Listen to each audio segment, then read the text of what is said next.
Hello classroom with Aditya में आप सबका स्वागत है।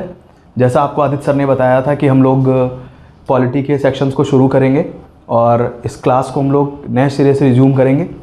एक बात मैं यहाँ पर आपको जोड़ना चाहता हूँ और वो ये कि आपने बहुत सारे टॉपिक पढ़े हुए हैं, लेकिन ये टॉपिक आपके काम के तब होंगे जब आप एग्ज़ाम में जाकर आप उनसे क्वेश्चन सॉल्व कर पाएंगे। इसलिए क्वेश्चन सॉल्व करते रहना लगातार बहुत ज़रूरी है आपके प्रिपरेशन के फेज़ में। और इसी बात को ध्यान में रखकर हम लोगों ने एक नया इनिशिएटिव लिया है। हम लोग के चैनल पर आपको एक लिंक मिलेगा जिसे हम लोगों ने रखा हुआ है प्रिपरेशन विद क्वेश्चन। जो भी टॉपिक आप पढ़ रहे हैं उस टॉपिक से रिलेटेड बहुत सारे क्वेश्चंस का बंच हम लोग अलग अलग लेवल पर सेट करेंगे। उसके 2 लेवल होंगे। एक लेवल होगा जो पीईटी, एसएससी या अदर एग्ज़ाम्स का होगा, और एक लेवल होगा जिसमें हम लोग UPPSC, UPSC, assistant commandant, CAPF level पर उसी सेम टॉपिक को फ्रेम करेंगे। आप दोनों क्वेश्चंस के अंतर भी वहाँ देख सकते हैं और ये जेन्युइनली होगा। ऐसा नहीं होगा कि हम लोग पीटी के क्वेश्चंस को एग्जैक्टली वहाँ पर पुट ऑन करेंगे। कोशिश करेंगे कि हम लोग जिस माइंडसेट के साथ यूपीएससी में, जिस माइंडसेट के साथ सीएपीएफ में या यूपीएससी लेवल के जो भी एग्जाम्स हैं उस टॉपिक को, क्वेश्चंस को बनाते हैं, उस माइंडसेट को आपस में समायोजित करते हुए हम लोग उस लेवल पर क्वेश्चंस को बना सकें। और एक समान क्वेश्चंस का सेट होगा जहाँ पर आपको पीईटी, एसएससी और अदर एग्जाम्स पर उस टॉपिक को मिलेंगे। तो हमारा आपसे एक सजेशन है कि आप टॉपिक पढ़िए और उसके साथ उस सेक्शन को ज़रूर विजिट करिए जहाँ पर आपको ज़्यादा से ज़्यादा क्वेश्चन मिलेंगे। लगातार आप अपनी एग्ज़ाम को की जो प्रिपरेशन है उसको चेक कर सकते हैं। तो ये एक इनिशिएटिव है जिसको आप यूज़ कर सकते हैं। कोई भी टॉपिक कहीं से पढ़ते हैं, आप बुक से पढ़ते हैं, आप उस सेक्शन पर जाइए और वहाँ पर उस टॉपिक्स पर आपको सारे क्वेश्चंस मिलेंगे। और उसमें एनसीईआरटी को भी हम लोगों ने इंक्लूड किया हुआ है। जो आपकी स्टैंडर्ड्स बुक्स हैं उसमें भी जो भी उससे इन्फ्लुएंस आते हैं, जो भी करंट अफेयर्स उससे जुड़ी हुई है, वो सारे क्वेश्चन भी आपको वहाँ पर मिलेंगे। तो चलिए बिना देर किए, हम लोग, थोड़ी सी गर्मी है, बिना देर किए हम लोग देखेंगे कि हम लोग किस तरीके से अपने टॉपिक को आगे बढ़ाएं। तो टॉपिक को शुरू करते हैं हम लोग। चलिए देखिए, आपको पता है कि संविधान के अंदर जब भी हम शुरुआत करते हैं तो जो संविधान की शुरुआत होती है वो प्रस्तावना से होती है। तो प्रस्तावना टॉपिक के साथ ही हम लोग अपनी बात को शुरू करेंगे। हमारी राज व्यवस्था का, इंडियन पॉलिटी के इस क्लास में सबसे पहले हम लोग प्रस्तावना को पढ़ेंगे। प्रस्तावना कहिए, प्रियम्बल कहिए, उद्देशिका कहिए, ये सारी बातें एक होती हैं, इनमें कोई फ़र्क नहीं होता है। हर संविधान में एक प्रस्तावना को शामिल किया जाता है। आप देखेंगे कि जब भी किसी संविधान को बनाया गया तो उस संविधान को समझने के लिए, उस संविधान की भावना को समझने के लिए हम लोग एक प्रस्तावना को पुट करते हैं। जैसे आपने कभी ऐसे लिखा होगा, निबंध लिखा होगा, तो जब आप निबंध लिखते हैं तो उस निबंध को जो कॉपी चेक करने वाला है वो समझ जाए कि आपने किन टॉपिक पर आगे डिस्कशन किया होगा, आपके निबंध में कौन कौन से ऐसे आयाम होंगे, पहलू होंगे जिनको वो पढ़ेगा। उन सबका एक आपको एक दर्शन, एक दृष्टिकोण मिल जाता है आपकी प्रस्तावना के अंदर। वैसे ही भारतीय संविधान या विश्व के संविधानों में प्रस्तावना को शामिल किया गया। तो आपसे अगर पूछा जाए कि प्रस्तावना क्या है, तो आप देखिए यहाँ पर हम लोगों ने मेंशन कर दिया है, आप देख सकते हैं प्रस्तावना क्या है। किसी दस्तावेज या पुस्तक की प्रस्तावना या उद्देशिका उस दस्तावेज के प्रारंभ में अभिव्यक्त वह कथन है जो उस दस्तावेज के उद्देश्यों, लक्ष्यों और उसमें अंतर्निहित दर्शन को प्रस्तुत करती है। आप देखें तो किसी भी देश की जो प्रस्तावना है वो उस संविधान के दर्शन को बताती है, संविधान के उद्देश्यों को बताती है और संविधान के लक्ष्यों को बताती है। अगर आप प्रस्तावना को पढ़ें तो आप आसानी से समझ सकते हैं कि आखिर आगे के जो भी आर्टिकल्स होंगे, जो भी अनुच्छेद होंगे, उनका उद्देश्य क्या है, उनका दार्शनिक आधार क्या है, उनका सार तत्व क्या है। जैसे अगर हमारी प्रस्तावना के अंदर समानता की बात करी गई है, हमारी प्रस्तावना के अंदर स्वतंत्रता की बात करी गई है, तो आप देखेंगे कि हमारे मौलिक अधिकार में समानता और स्वतंत्रता से जुड़े आर्टिकल्स हैं। यानी जो दर्शन, जो मूल तत्व प्रस्तावना में दिए होते हैं, उन्हीं का इम्प्लीमेंटेशन, उन्हीं के क्रियान्वयन का स्तर आपको अनुच्छेदों के माध्यम से दिखाई दिया जाता है। यानी ये जो वादे हैं, इन वादों को कैसे पूरा करेंगे, ये आपको भारतीय संविधान के अनुच्छेद 1 से लेकर 395 और अब कहा जाए तो 450 से ज़्यादा अनुच्छेद हो गए, उन्हीं अच्छेदों में दिखाई देगा। तो आप देखिए संविधान जो है, इधर हम लोग देखते हैं थोड़ा सा कि आखिर 2 नंबर की परिभाषा पे क्या लिखा हुआ है। ये आपने देख लिया है। आप देखेंगे समानता, संविधान, एक सेकेंड, कहाँ चला गया, देखिए प्रस्तावना से होता है जो उसके समानता, किसी अधिनियम, संविधान का प्रारंभ प्रस्तावना से होता है जो उसके आदर्शों और आकांक्षाओं के विषय में बताती है। आदर्श और आकांक्षाएं, यानी किस उद्देश्यों को ध्यान में रखकर हम लोगों ने संविधान बनाया, हमारे जो फोर फादर्स थे, जो संविधान निर्माता करता थे, उनके मन में क्या विचार थे, हम लोग किस भारत को बनाना चाहते थे, 1.3 अरब की इस आबादी की क्या आकांक्षाएं हैं, 1.3 अरब वाली इस आबादी के क्या उद्देश्य होंगे, वो सब इसी संविधान की प्रस्तावना में अंतर्निहित है। किसी भी देश में जो पहली बार संविधान की अवधारणा आपको मिलती है वो अमेरिकी संविधान में मिलती है। पहली बार अमेरिकी संविधान में प्रस्तावना को शामिल किया गया और दुनिया के सामने एक आदर्श हुआ कि नहीं, हमें अपनी प्रस्तावना को, हमारे संविधान में प्रस्तावना को होना चाहिए, तो उसको आगे ले जाया गया। इसीलिए आप देखेंगे विश्व के संविधान के संदर्भ में प्रस्तावना सबसे पहले किस देश में मिलती है, अमेरिकी संविधान के अंदर मिलती है।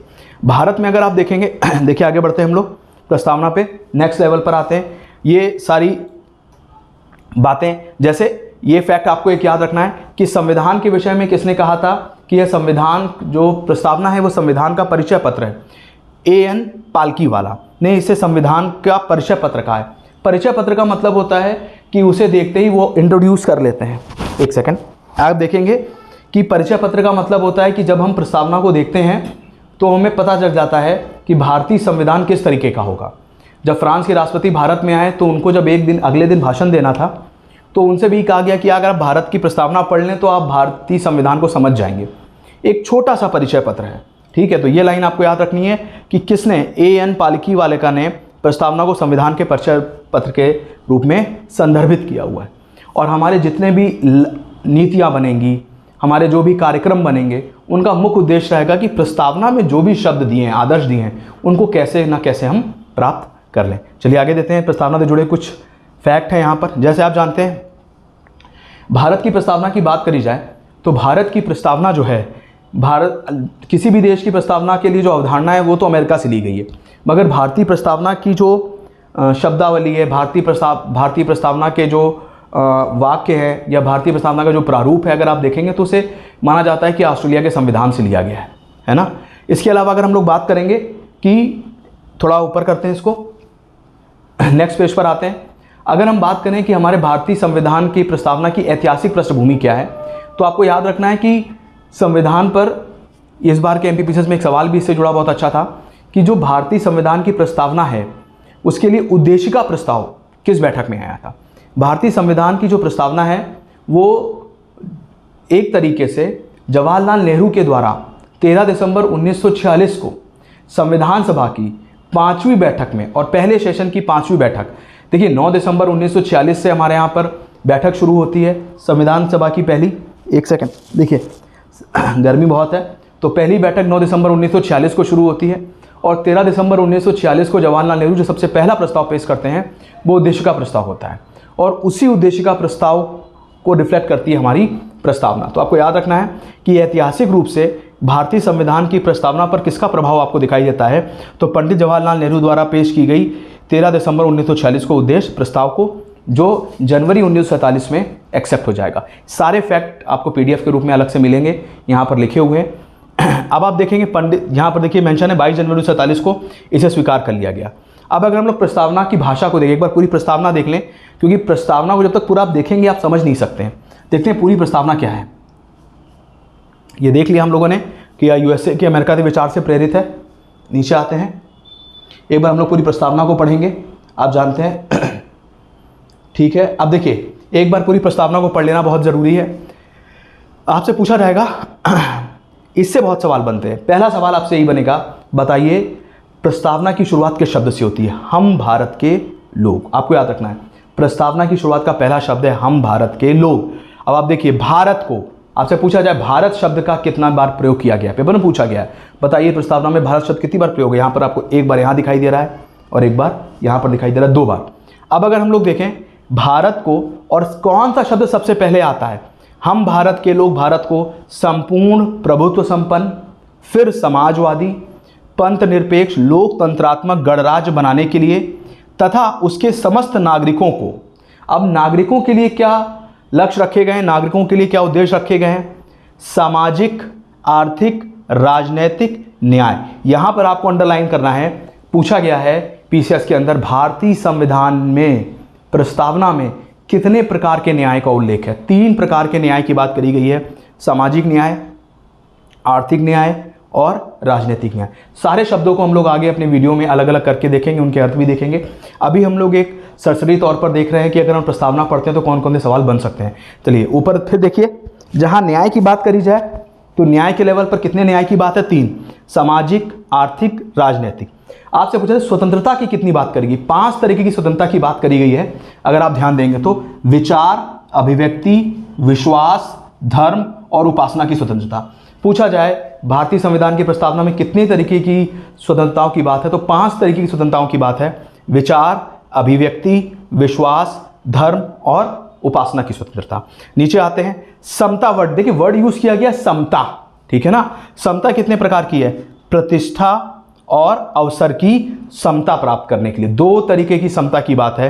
लेकिन अभी भी नहीं रुके हैं, आप देखेंगे सब में व्यक्ति की गरिमा और राष्ट्र की एकता और अखंडता को सुनिश्चित करने वाली बंधुता को बढ़ाने के लिए। अब वर्ड आपको याद रखना है, पेपर में पूछा गया राष्ट्र के साथ कितने शब्दों का इस्तेमाल किया गया है? राष्ट्र के साथ 2 शब्द हैं, एकता और अखंडता को। बंधुता दिया गया है। व्यक्ति की गरिमा, आपसे कभी पूछा जाता है निम्नलिखित शब्दों को लाइन से लगाइए, तो आपको याद रखना है व्यक्ति की गरिमा पहले है, फिर राष्ट्र की एकता है, फिर राष्ट्र की अखंडता और बंधुता। आप देखेंगे पेपर में पूछा गया है कि बताइए प्रस्तावना में निम्नलिखित शब्दों को अगर क्रोनोलॉजिकल ऑर्डर में लगाया जाए तो पहले वर्ड कौन सा आएगा? तो व्यक्ति की गरिमा पहले आता है, उसके बाद एकता अखंडता आता है और फिर उसके बाद आपको बंधुता आता है।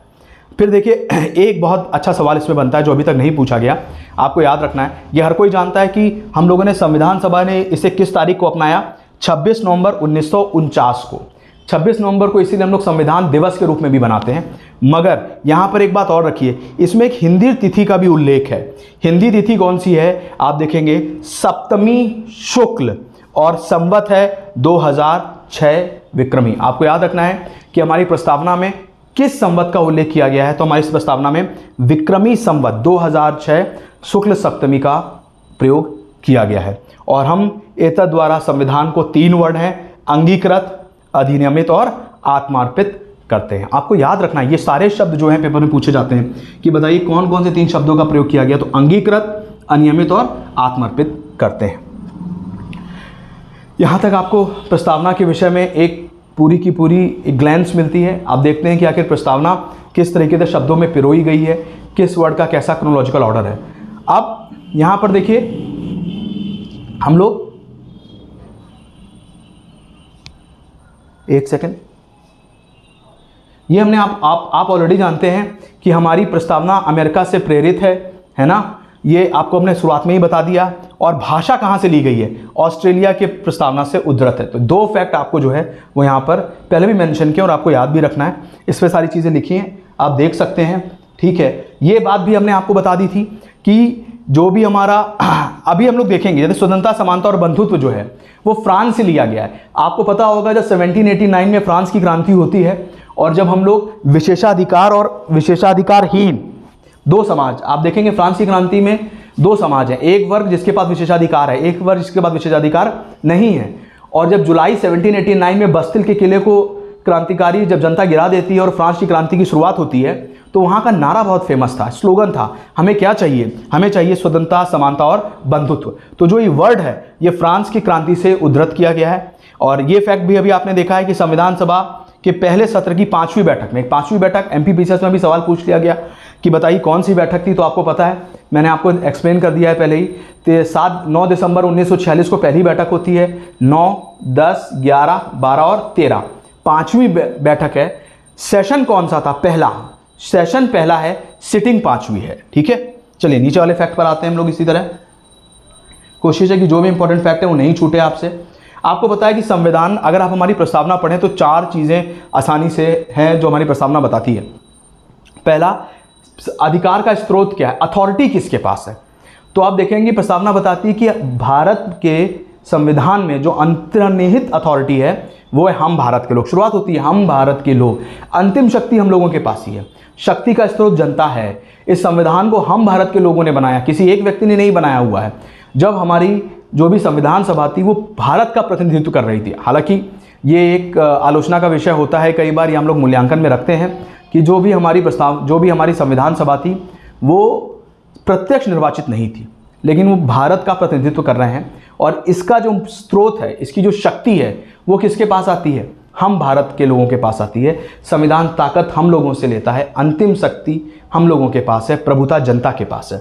फिर आप देखेंगे संविधान में प्रस्तावना भारत की प्रकृति को बताती है। तो बिल्कुल आपने देखा कि हम बोलते हैं हम भारत के लोग भारत को संपूर्ण प्रभुत्व संपन्न, समाजवादी, पंथ निरपेक्ष, लोकतांत्रिक गणराज्य बनाने के लिए यही उद्देश्य है कि भारत का चरित्र कैसा होगा, संप्रभु होगा, समाजवादी होगा, धर्मनिरपेक्ष होगा, लोकतांत्रिक होगा, गणतांत्रिक व्यवस्था वाला होगा। तो प्रकृति भी बताती है। तीसरे नंबर पे आ जाइए, क्या उद्देश्य होंगे, तो उद्देश्य की चर्चा भी करी गई है। आपको बताया है कि संविधान का उद्देश्य है कि हमारे सभी नागरिकों में न्याय, स्वतंत्रता, समता और बंधुत्व सुनिश्चित हो सके, सभी के पास ये सारी चीज़ें एक्सेसिबल होनी चाहिए।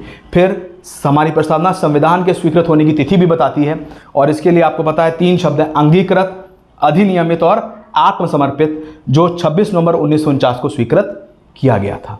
इस तरीके से आप देखें तो प्रारंभिक स्तर पर सबसे पहले आपको प्रस्तावना के विषय में इन चीज़ों को अपने दिमाग में रखना है।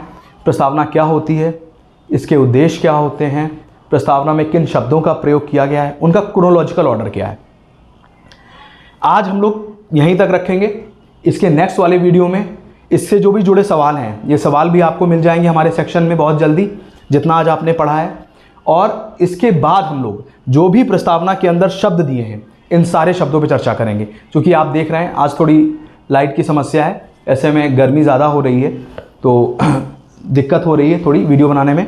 तो ऐसे में आपको आज हम लोग यहीं पर ही लीव करेंगे अपने इस टॉपिक को, और आगे के लिए फिर से अपने नेक्स्ट वीडियो में सारे शब्दों पर चर्चा करेंगे और प्रस्तावना को समाप्त करेंगे। एक बात ज़रूर याद रखिए, क्वेश्चन ज़रूर लगाइए, आपको बहुत जल्द क्वेश्चंस मिल जाएंगे। क्वेश्चंस को फॉलो करिए, और करंट अफेयर्स पर हम लोग हफ्ते में एक दिन चर्चा करेंगे एक साथ। 1 घंटे का वीडियो हो सकता है, वो 1.5 घंटे का वीडियो हो सकता है, या मैक्सिमम उसको करेंगे तो 2 पार्ट में करेंगे, और एक साथ पूरे हफ्ते की जो भी करंट अफेयर्स है वो डिस्कस भी करेंगे, और फिर क्वेश्चंस के फॉर्म में भी आपके सामने लाएंगे, क्योंकि आपको क्वेश्चंस लगाना बहुत ज़रूरी है।